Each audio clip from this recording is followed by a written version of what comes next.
కడియంపై వేలాడుతున్న కత్తులు, గన్పూర్లో రగులుతున్న అసలు కాంగ్రెస్, సింగారపు ఇందారి కోసం ఏకమైన నాయకులు, ఉప ఎన్నికల్లో టికెట్ ఇవ్వాల్సిందేనని డిమాండ్, లేదంటే కాంగ్రెస్ పార్టీ కథమేనని అల్టిమేటం, కక్కలేక మింగలేకపోతున్న కడియం శ్రీహరి. కడియం శ్రీహరి అని అంటే గత కాంగ్రెస్ లోకి వెళ్లేంత వరకు విలువలకు ఒక మారు పేరు. ఆయన 3 సార్ల మినిస్టర్ గా పనిచేసినప్పటికీ సింగిల్ బెడ్రూమ్ ఉన్న అత్యంత నిబద్ధత నిజాయితీ గల ఒక నాయకుడు ఆయన దగ్గర నేనే పిఆర్ఓగా పనిచేసిన ఆయన డిప్యూటీ సీఎం అయిన తర్వాత 3 ఏళ్ల వరకు ఆయనకు సింగిల్ బెడ్రూమ్. ఆయనకు 3 కూతుర్లు. ఆ 3 కూతుర్లకు వాళ్ళు ఇంటికి ఫంక్షన్కి వస్తే, రేపు ఇంటికి ఏదైనా ఫంక్షన్కి వస్తే వాళ్ళు హోటళ్లలో అల్లుడు కూతుర్లు 3 హోటల్, హరిత హోటల్, అది కూడా ప్రైవేట్ హోటల్ కాదు, హరిత హోటళ్లలో వాళ్ళు స్టే చేయాలి, అక్కడ స్నానాలు చేసుకుని రావాలి. ఉదయం వచ్చి కడియం శ్రీహరి గారి ఇంట్లో టీచర్స్ కాలనీలో ఆయన ఒక సింగిల్ బెడ్రూమ్ ఇల్లు ఉంటుంది. ఆ సింగిల్ బెడ్రూమ్ ఇళ్లలో వాళ్ళు టిఫిన్లు చేయాలి, మళ్ళీ మధ్యాహ్నం లంచ్ చేయాలి, మళ్ళీ రెస్ట్ తీసుకోవాలంటే హోటల్కి పోవాలి. ఇంత నిబద్ధత నిజాయితీ కలిగిన ఒక మంత్రి స్థానంలో అంతకుముందు విద్యాశాఖ మంత్రిగా పనిచేసిండు, మార్కెటింగ్ శాఖ మంత్రిగా పనిచేసిండు, ఇరిగేషన్ శాఖ మంత్రిగా పనిచేసిండు. ఇన్ని ముఖ్యమైన మంత్రి పదవులు నిర్వహించాడు. ఆయన ఎన్నికల ఖర్చు ఆ రోజు టీడీపీ ఇస్తే ఎన్నికల ఖర్చులో మిగిలిన డబ్బులను తీసుకెళ్లి మళ్ళా పార్టీకి అందజేసిన గొప్ప నిజాయితీ పరుడు కడియం శ్రీహరి. అట్లాంటి నిజాయితీ పరుడు మరి ఏమైందో తెలియదు, ఎందుకు జరిగిందో తెలియదు, కానీ గణపూర్లో ఆయన బీఆర్ఎస్ పార్టీలో గెలిచి కాంగ్రెస్ పార్టీలోకి వెళ్ళడం జరిగింది. సో ఒక్కసారి ఆయన వేసుకున్న బ్రాండ్ ఎక్కడికక్కడ మారిపోయింది. బ్రాండ్ మారిపోవడమే కాదు, ఈరోజు ప్రతి ఒక్కరూ ఆయన గురించి మాట్లాడే అవకాశం కూడా ఏర్పడమే కాదు, ఈరోజు కాంగ్రెస్ పార్టీలో ఒక ముసలం మొదలైంది.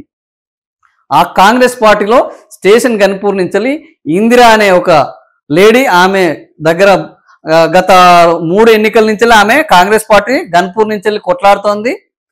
ప్రస్తుతం కాంగ్రెస్ పార్టీలో రాజయ్య ఉండే, అప్పుడు రాజయ్య బీఆర్ఎస్కి రాగానే ఇందిరా అందులోకి వచ్చేసింది. మళ్ళీ రాజయ్య బీఆర్ఎస్ నుంచి కాంగ్రెస్కి పోతాడన్నారు అనుకున్నారు. కడియం శ్రీహరి ఇందులో ఉండడంతో కడియం శ్రీహరి మళ్ళా కాంగ్రెస్ పార్టీకి రావడంతో మళ్ళా బీఆర్ఎస్ లో రాజయ్య స్ట్రాంగ్ అయ్యారు. ఇప్పుడు కాంగ్రెస్ పార్టీలో కడియం వర్సెస్ ఇందిరా నడుస్తుంది. అంతకుముందేమో కడియం వర్సెస్ ఇందిరా వర్సెస్ రాజయ్య నడుస్తే, ఇప్పుడు కడియం వర్సెస్ ఇందిరా నడుస్తున్నది. సో వాళ్ళు స్టేషన్ గన్పూర్ నియోజకవర్గం అంతటా ఫిరాయింపు ఎమ్మెల్యే కడియం శ్రీహరి పైన అసలు కాంగ్రెస్ నేతలు అసంతృప్తితో ఉన్నారు. ఉప ఎన్నిక వస్తే కడియంకు టికెట్ ఇవ్వద్దని అన్ని మండలాల అసలు కాంగ్రెస్ అల్టిమేటం జారీ చేస్తుంది. సింగారపు ఇందిరకు టికెట్ ఇవ్వకపోతే కాంగ్రెస్ బతుకు కష్టమే. ఈ నేపథ్యంలో కాంగ్రెస్ పార్టీ టికెట్ ఇచ్చే విషయంలో అధిష్టానం పునరాలోచనలో పడిందా అంటే అవుననే సంకేతాలు సందేశాలు వినిపిస్తున్నాయి. ఒకప్పుడు కడియం శ్రీహరి వరంగల్లో ఆయన ఉన్నంత కాలం ఆ వరంగల్కు ఎవరు పెద్ద దిక్కు అంటే కడియం అన్నట్లు ఉండేది. ఈ రోజు ఏమైంది, కాంగ్రెస్ పార్టీలోకి వెళ్ళిన తర్వాత మన కొండ మురళి చేసిన వ్యాఖ్యల పైన ఒక చిన్న నేతగా కాంగ్రెస్ పార్టీకి పోయి ఫిర్యాదు చేయడం, కాంగ్రెస్ పార్టీ పట్టించుకోకపోవడం, ఆయన ఒక సాధారణ ఎమ్మెల్యేగా ఉండడం.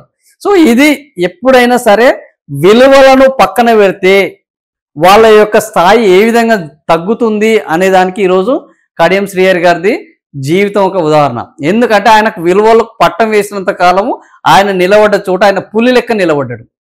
ఈ రోజు ఏమైందంటే కాంగ్రెస్ పార్టీలో 10 మందిలో ఒకటిగా మారిపోయారు. సో అట్లాంటి 10 మందిలో ఒకటిగా మారిపోవడం కాదు, కనీసం కాంగ్రెస్ పార్టీలోనే ఆయనకు విలువ దక్కడం లేదు. కాంగ్రెస్ పార్టీలో ఈరోజు అనర్హత వేటు పడితే అందులో మొట్టమొదటి వేటు దానం నాగేంద్ర మీద పడితే రెండో వేటు కడియం మీదనే పడుతుందన్న ప్రచారం కొనసాగుతుండడం నిజంగా కూడా విలువలకు ఎవరైతే తిలోదకాలు ఇస్తారో వాళ్ళందరూ ఆలోచించాల్సిన విషయం ఇది. ఆ రోజు ముఖ్యమంత్రి రేవంత్ రెడ్డి ఏమని మాట్లాడారు, పార్టీ ఫిరాయించిన ఎమ్మెల్యేలను రాళ్లతో కొట్టండి, అసెంబ్లీకి రానియకండి, తరిమి కొట్టండి అని పెద్ద పిలిపించారు. కానీ మళ్ళీ ఆయన అధికారంలోకి వచ్చినాక ఏం చేశారు అని అంటే అవతల ఉన్నప్పుడు సంసారం చేసి యువతలకు వచ్చినాక వ్యభిచారం చేయడము అనడం.